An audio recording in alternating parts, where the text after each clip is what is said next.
Everyone cheered at guts. I looked at my shears. I felt ill, and it wasn't just from eating 10 plates of spaghetti. I swallowed. I had to keep it all down. That was one of the rules. You weren't allowed to be sick. If you threw up, you lost the competition. Talk of squashed flies and throwing up might turn parents' stomachs, but kids love it. And ask them why they like Paul Jennings' books. He says all horrible things like all stuff coming in, he licks the fly squatters and all horrible stuff. He uses stuff like dunny and stuff, but no other writer that I know uses. Some of them are disgusting and I like some of the disgusting ones. But these books aren't irreverent just for the sake of it. He hopes his style will capture the imagination of children who don't normally like to read. That's a little reward through the story and it keeps them going. I sort of feel that a kid who doesn't like books, he won't ever be a good reader. You've got to find a book for him or her that they will like to read. And they love to laugh and they love that horrible stuff. And if the reaction of the 3,000-strong audience is any indication, Paul Jennings is absolutely right. I like them because they're unusual.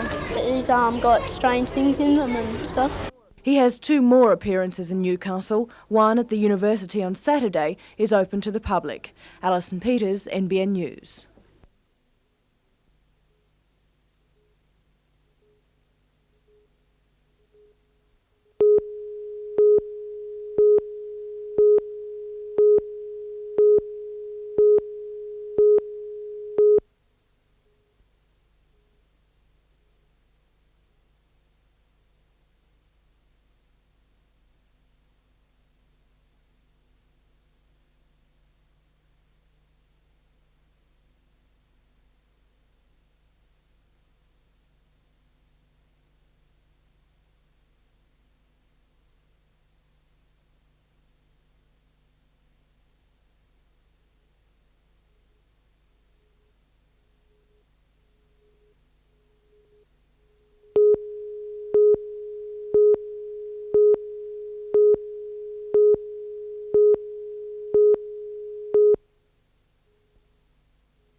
They were in the club for a short time. They were very confident in their approach. Now, is this similar to other robberies in bowling clubs around the area? There are similarities to other armed robbery offences in the area.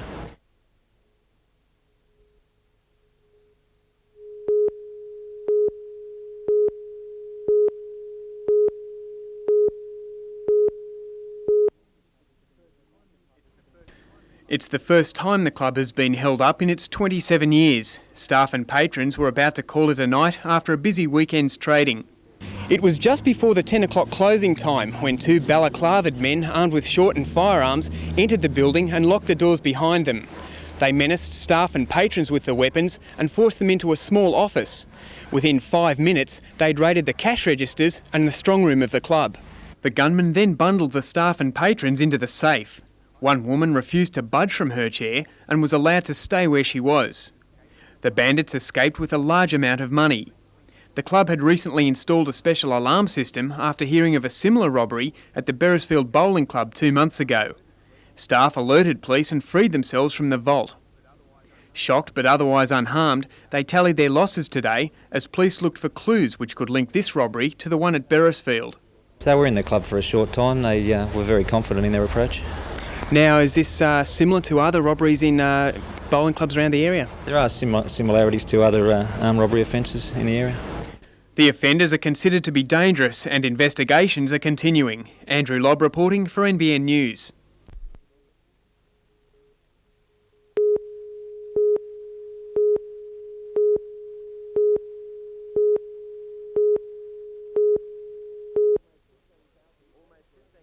Almost 15,000 fans were at the ISC for the match they hope would allow the Knights to hit form after a less than ordinary month, which has seen the team slide down the ladder with 2 losses, a draw and 1 win in their past 4 outings. And today, stark revelations as to what's gone wrong, especially against the Gold Coast. The sides that are better prepared, the sides that are up for it, mentally there for the game, certainly as we saw yesterday, we're going to give the game a good sight. Maybe that's one area we should look at ourselves. It's common knowledge from the man on the hill to the opposing teams that the Knights tried to build a platform through their forwards, something that has come unstuck in recent weeks. On the rare times it does happen and the backs get the ball, the attack looks okay. But suggest that to take place more often and the tack taken is a sidestep. Attacks there, it's the ball control, it's the self-inflicted ones, it's the ones where you've got possession and you're losing it with a penalty against you, you know? It's those self-inflicted errors that we must eradicate from the game because they're costing us. To add further to the depression at Broadmeadow, the news that David Mullane was operated on in Wallsend Hospital this morning for a lower groin injury, resulting from this tackle by the Seagulls reserve forward Keith G. The Newcastle Knights have filed an official complaint to the league's general manager John Quayle, asking him to look at the incident on videotape. Also, Ashley Gordon underwent an ankle x-ray this afternoon to see if any damage was caused in this tackle late in the second half.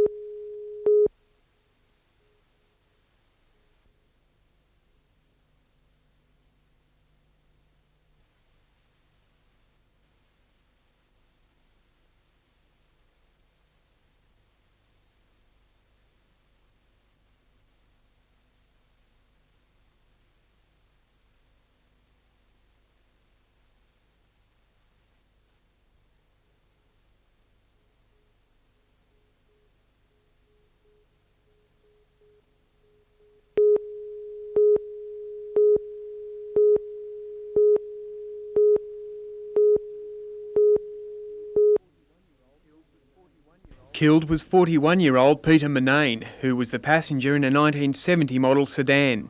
Just after midnight, the car was travelling west along Newcastle Road when it ran over a gutter and slammed into a pole near Jesmond Park. Manane was dead when help arrived. The 30-year-old woman driver from Curry suffered a deep gash to her forehead and injuries to her pelvis. She remains in a stable condition in the John Hunter Hospital and is yet to be interviewed by police. At Wyong today, a short trip for the passengers from this ambulance minibus. Its driver and 4 patients had just pulled out of Wyong Hospital onto the Pacific Highway when it collided with a car making a turn from a side street. 6 people, including the bus driver, were taken to Wyong Hospital, but their injuries were only minor.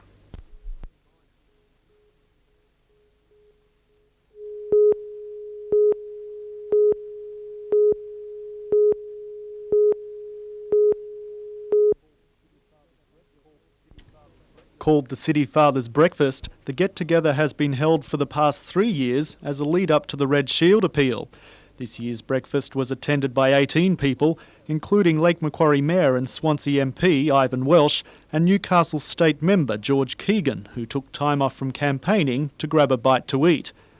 Anytime we've got a catastrophe out there, and that came to mind with the recent fires that we had, the first people were there with the fire brigade, the second was the salvos with a cup of tea from, and I think that's fantastic. The breakfast was held at the Wickham Men's Hostel, which will be one of the beneficiaries of the appeal's $300,000 target for this region. While the hostel's earthquake-scarred exterior is being patched up with insurance money, the activities inside of housing, feeding and counselling 22 men every night takes enormous funds. The food bill alone for the past 9 months has been $14,500. He does a fine job. It helps those fellas who are not able to help themselves and gives them a bit of a start every day. The hostel's manager, Captain Max Hale, says the demand for the hostel's services is greater than ever.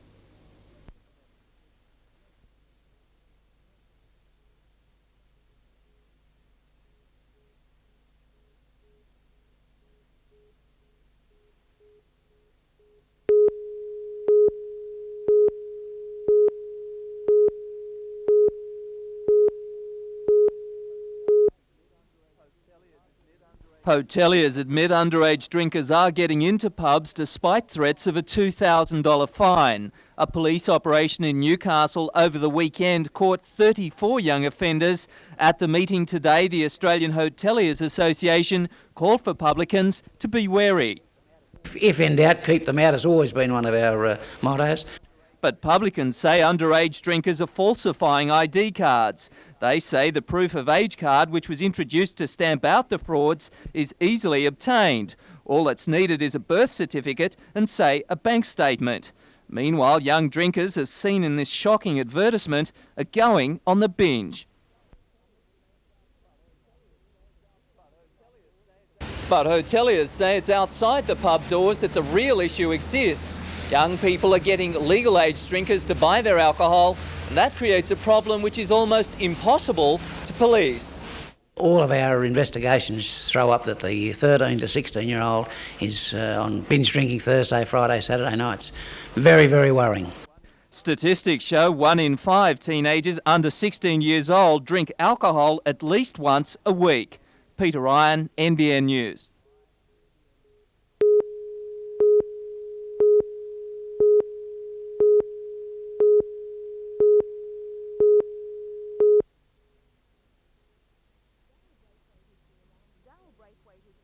Daryl Braithwaite has been around the Australian music scene since the 70s, but it's only recently he's proven he's one of the most inspirational and talented solo singers in the country. Following on the triple platinum success of the Edge album, Daryl's latest release, Rise, looks set to do even better. But despite his overwhelming success, Daryl remains easygoing and unperturbed by his popularity.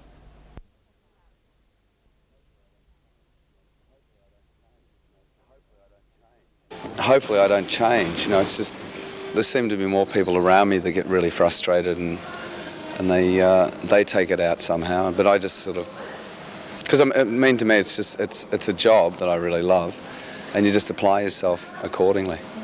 Daryl Braithwaite is a thinker, with recent world events the inspiration behind his latest album.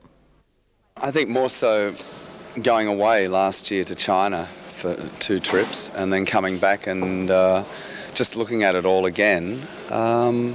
I think it has a lot to do with that sort of, not necessarily China, but that had an influence, but just sort of being aware that there are more things in life than, well, music, I guess.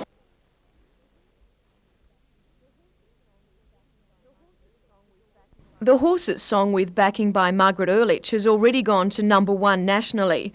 Overseas, he's also proving a force. A European tour has been planned to meet demand for his music. But Daryl is not getting overly excited. After playing the game for so many years, he says he'll just wait and see what happens. I guess you could look at it and think I've made it, you know, in a chart sense, because Horses has been successful, but I don't really look at it that way. I think it's until I'm really satisfied within, then I'll, you know, find other challenges. So it's there's still more.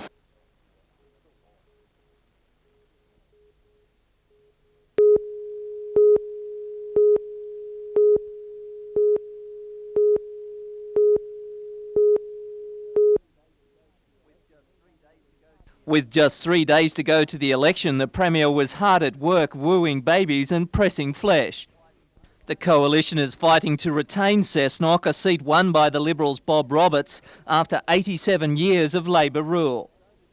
By Bob Roberts' own admission, he only ran for office in 1988, simply for experience. In 1991, this once stronghold of the Labor Party is an each-way bet. Liberal Party surveys show a swing of less than 1% will lose the seat. Nick Greiner says there is one major issue which will win it. The issues are roads, roads, roads. They always have been. The Premier said road funding had been boosted 79% on the previous government, yet just last week Deputy Premier Wal Murray rated local roads as the worst in the state. Questions of privatisation of Electricity Commission mines were shunned by Mr Greiner, the Premier preferring to have a beer at the local club. Peter Ryan, NBN News.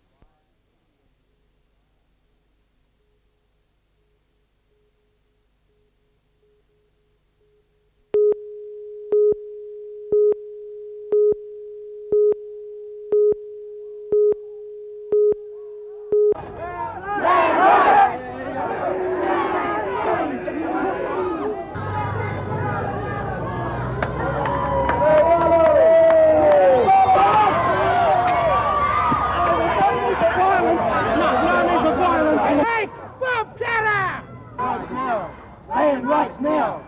Land rights now! Land rights now!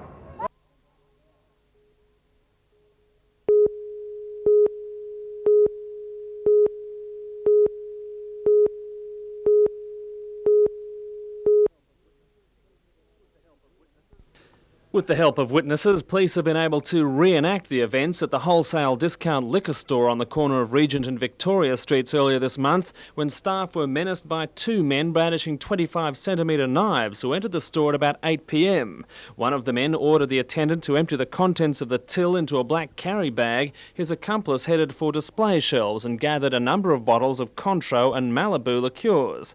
The bandit at the counter ordered his victim to place the entire cash drawer and coins into the bag as well. That tray has never been recovered. After ordering the attendant to lie on the floor, the men fled on foot. They were quite calm at first. They went in knowing what they were after, which was the money and liquor, and everything went all right for them. They did get that, so there was no real dramas. Does that make you think that they may feel encouraged to try this again? Yes, possibly they will. They got the money quite easy. One of the men is 18 to 20 years of age, 178 to 80 centimetres tall, of thin build. He was wearing a black balaclava, dark jeans and carried a black backpack with yellow trim. The other was also 18 to 20 years of age, wearing a dark jacket with a hood and dark jeans. Witnesses say he had sunglasses with distinctive white arms. Police say they could be locals. When they've left the premises, they left very quickly and weren't seen anywhere in the streets after the police patrolled. So they possibly are local. There's a $1,000 reward offered for the arrest of these men. If you believe you can help police, call them now on the Crime Stoppers number 008 251 009. All information is confidential and rewards will be paid anonymously.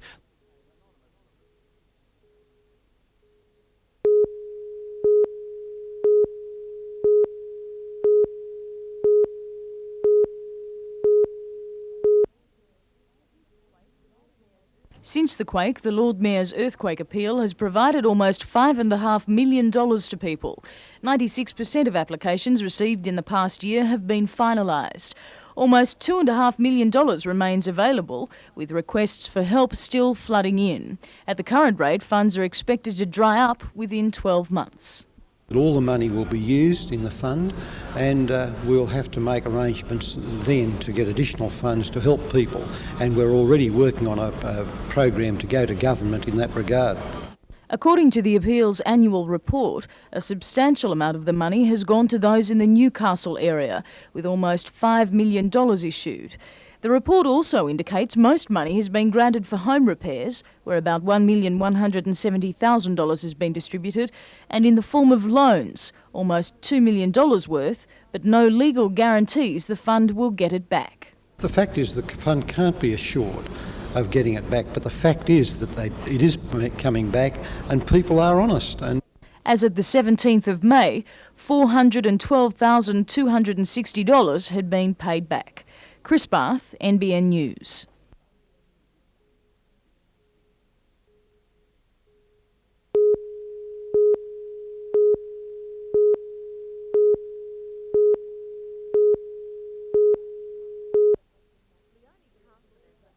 Leonie Carson and her husband Max live here at Gloryvale, 22 kilometres from Gloucester.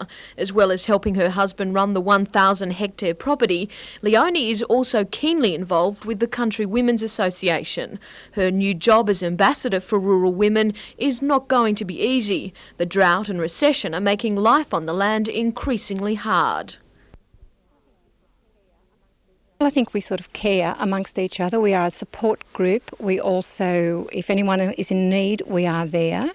Leonie believes the role of women on the land is changing. I think you're alluding to the tea and scones when you say that one. Yes, it's changed. Make no apologies for our tea and scones image. We make very good scones, but we also are moving with the times. During the year, Leonie intends to deal with environmental issues. She wants to see a greater emphasis on recycling in rural communities like Gloucester and a reduction in the use of chemicals on farms. I know we don't use a great deal here. Boss and I have some agreement on that, but there are lots of places such as in cotton areas and that where they, I guess, need to spray, but there has to be a spin-off from it somewhere. Leonie believes women will always have a vital role to play on the land, be it driving a tractor, running the home, or simply giving moral support to her husband. You call him boss, is he the boss? It's an honorary title, Jodie.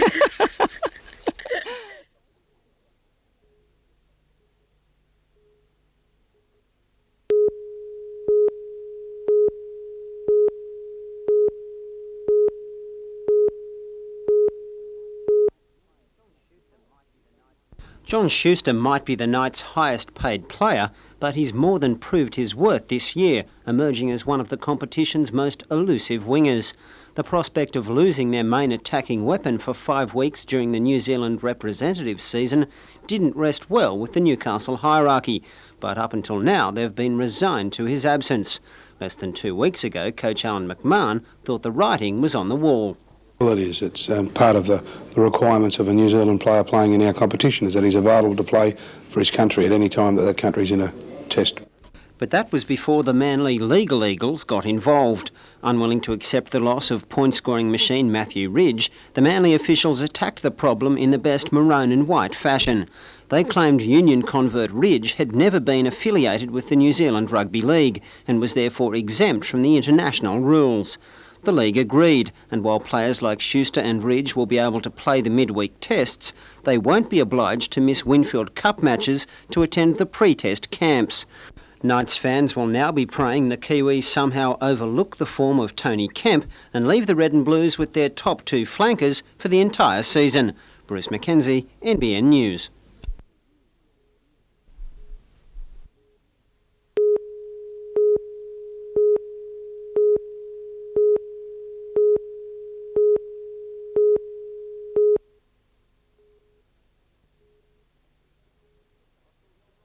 Austral's General Manager Dave Maguire, and it was time for the Corks to pop and celebrate the news football lovers in the north have been waiting 5 years to hear. You're back in the big time. Since the days of KB United and Newcastle United, the area's highest representation has been State League, and today's news is tremendous for the code in the north of the state. For hard-working Austral's president Con Mitzios, it's a 36-year dream come true, but he's cautious of the future. There's a lot of work to be done yet. We don't want to get swelled heads over this. It is great for the city, as I said, and for our club. And of course we've got to keep working because we just can't sit back and say, well, things will happen. Things don't happen. You've got to make them happen. With a name change imminent and also a colour change to their strip, Austral will be truly representative of the region. Well, I think we're doing it for the city, Mike. The Austral name, as you know, will drop out. We're changing the colours and we're trying to make it truly a city team representing the city. What we'd like to do with the Knights and the Falcons in the future is to let people know right around Australia what a good city this is and what a good sporting city it is, first and foremost. In making the announcement, ASF Chairman John Constantine has no doubt as to the future for Newcastle. It doesn't now mean that they can lay back. They've really got to work at it. But I believe that the game historically in Newcastle of soccer is almost synonymous with Newcastle itself, with its origins. I have no doubt that the support is there. If the game is played at the level that we expect, I believe that they will get their support and it will be a success. But not everyone is happy. Former giant St George got the chop along with Melbourne team Sunshine George Cross and Wollongong Macedonia. Newcastle will be joined by Brisbane United and West Adelaide, and many people are surprised that the Canberra Metros missed out. However, as they say, winners are grinners, and tonight soccer fans in the north of New South Wales have scored the best goal in the world, a team in the National Soccer League.